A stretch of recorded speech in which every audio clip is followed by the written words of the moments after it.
Nesse fim de semana, no sábado mais especificamente, né, durante o funeral do Papa Francisco no Vaticano, o Zelensky, que esteve presente, né, deu algumas entrevistas, nas quais ele se dedicou a dizer insistentemente que seria falsa a declaração da Rússia de que todas as tropas ucranianas foram expulsas da província de Kursk.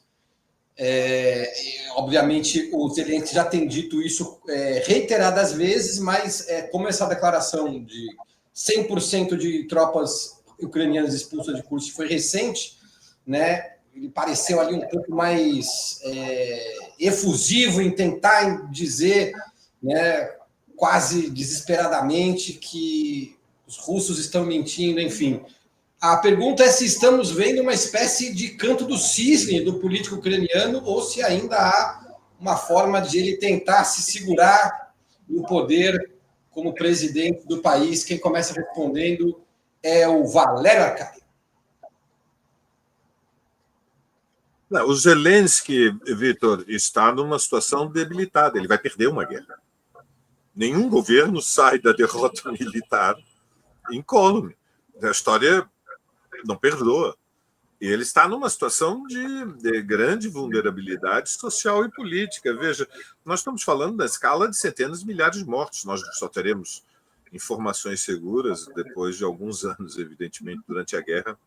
A verdade é a principal derrotada, mas as estimativas mais conservadoras fazem o cálculo de que já perderam a vida pelo menos entre 250 e 300 mil soldados.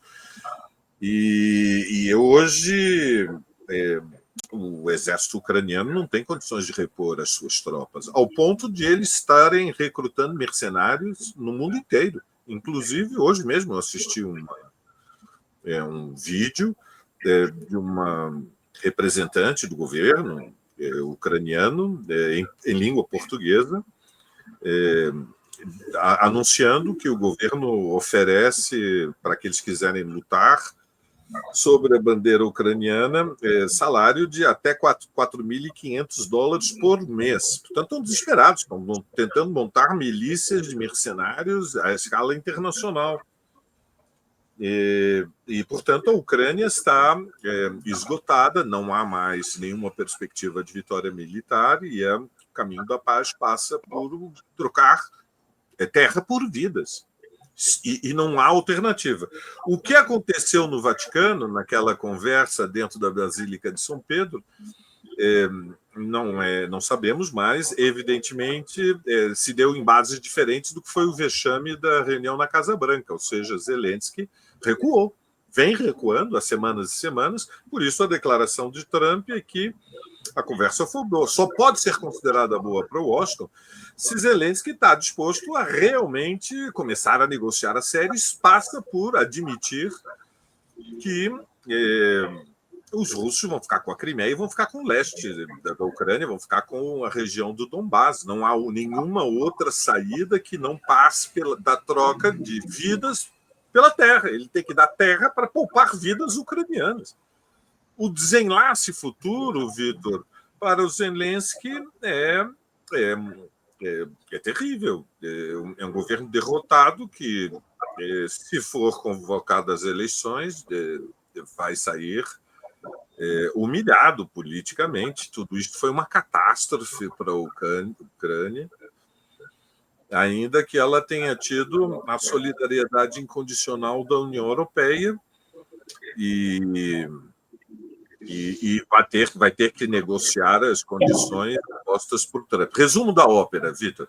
A Ucrânia não conquistou a independência, uma parte dela vai se transformar em protetorado russo e a outra parte em protetorado norte-americano associado à União Europeia. Esse é o desenlace desta tragédia histórica, infelizmente. Câmbio.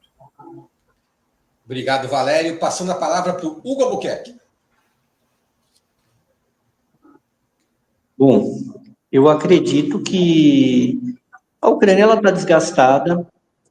Por outro lado, ela ainda tem um limite físico na sua sociedade de continuar combatendo.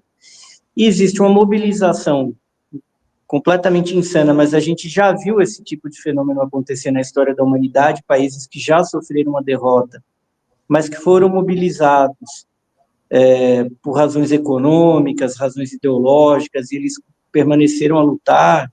A gente pode citar o caso do Paraguai, aqui na América do Sul, a gente pode citar o caso da própria Alemanha na Segunda Guerra Mundial, e outros tantos casos de países que perderam, mas eles têm uma condição, digamos assim, objetiva de continuar a lutar, e há um discurso que se enraizou nessas sociedades que eles vão lutar. Então, a Ucrânia ainda tem como lutar por um tempo. Claro que é um custo humano brutal, mas não há essa preocupação por parte da atual liderança política ucraniana, porque não existe essa preocupação por parte da fração da oligarquia ucraniana que comanda o país com Zelensky hoje. Como há uma adesão popular, a gente não vê uma rebelião popular, embora tenha uma rebelião aqui e ali contra o recrutamento, mas não há uma grande rebelião social na Ucrânia. Então, a gente tem um cenário onde o país ele vai estar em conflito aí, né?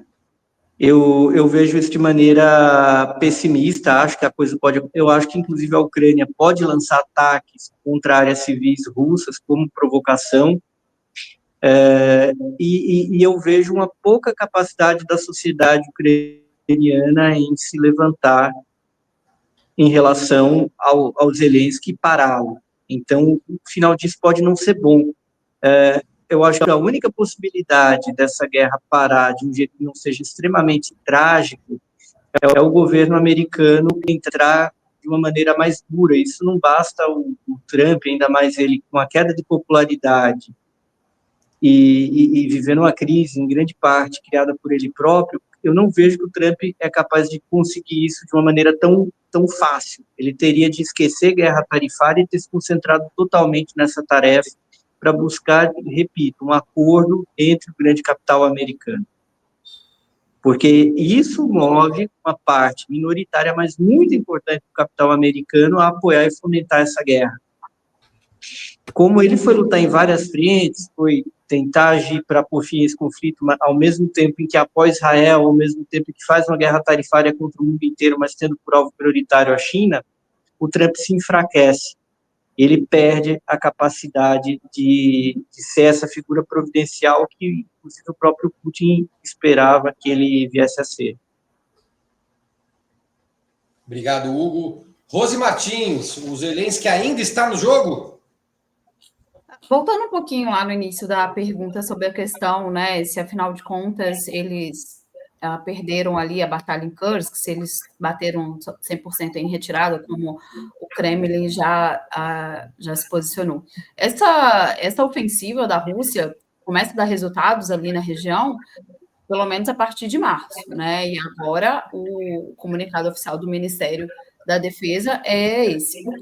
O que eu acompanhei de alguns analistas militares é que realmente para a Ucrânia já estava eles já estavam lutando com muita dificuldade, principalmente também porque a Rússia operou na região com um reforço dos soldados norte-coreanos, inclusive, né, agradeceram os soldados, a Coreia do Norte também confirmou a presença, né, os soldados norte-coreanos desde outubro do ano passado, e o Zelensky já fez esse tipo de afirmação em relação, inclusive, à região, a partes da região do Donbas que depois a Rússia tomou o controle. Então, existe um aspecto geral do campo de batalha muito difícil para a Ucrânia nesse momento, principalmente a partir de outubro do ano passado. A Rússia começa a fazer ofensivas e ganhos territoriais na região do Donbas, e a Ucrânia lutando em outra parte, inclusive numa estratégia de usar aquele território como uma moeda de troca, isso ficou claro em negociações futuras, mas também numa estratégia de deslocar os soldados da Rússia do leste, do território leste da Ucrânia, enfim, para tentar gerar um cansaço de guerra. Nada disso deu resultado. A questão das mobilizações internas, né, para juntar gente para lutar. Isso ficou muito complicado para os Zelensky também, inclusive, eles flexibilizaram de uma maneira cruel a forma como as pessoas poderiam se alistarem, não, né? Como poderiam ser recrutadas as pessoas, inclusive diminuindo a idade, algumas questões ligadas a capacidades físicas das pessoas, já também nesse curso. A verdade é que nada tem surtido resultado quando a questão é o campo de batalha. Então, dificilmente, mesmo que possa existir, possa ter ainda soldados ucranianos lutando naquela região, a gente já sabe que o quadro não vai se alterar, como isso tem acontecido há quase 3 meses. Né? O cenário da guerra, ele sofre uma oscilação nos primeiros meses, mas depois de setembro de 22, quando a Rússia lança uma ofensiva e faz aquele referendo, né, e juridicamente muda sua posição sobre a questão daquelas regiões, a gente viu pouca alteração. Cabe aos Estados Unidos pressionar a Ucrânia. O New York Times noticiou hoje que teria saído uma espécie de um rascunho da contraproposta ucraniana. E como o Valério e o disseram, realmente elas mostram uma concessão maior da Ucrânia, mas o meu tempo acabou e eu vou deixar para falar um pouco disso depois. Mas o Zelensky se sente pressionado e aquele acordo sobre os minerais críticos da Ucrânia, ele não contemplou os Estados Unidos. Os Estados Unidos querem realmente que a questão territorial entre em jogo, e esse rascunho parece fazer alguma alusão a isso.